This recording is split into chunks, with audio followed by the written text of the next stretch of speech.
बिस्मिल्लाहिर्रहमानिर्रहीम mth104 assignment number 1 उसका solution है और semester fall 2023 we have to show that through mathematical induction that n square is equal to 1 plus 3 plus 5 up to 2n minus 1.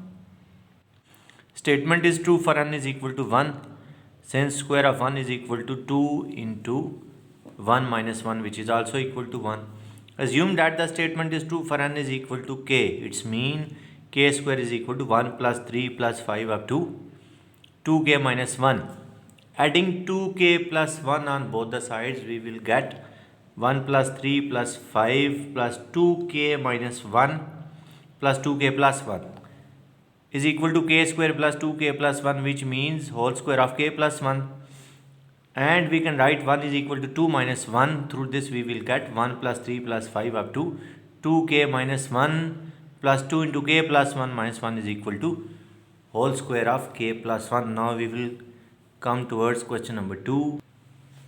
10 minus 5 by 2x is greater than equal to minus 5 plus 3 by 2 of x. We will check the interval. minus 5 by 2x दूसरी side पे जाके plus हो जाएगा, 2 LCM आ जाएगा, हमारे पास आ जाएगा 8x is less than equal to 30, तो x आ जाएगा less than equal to 15 by 4.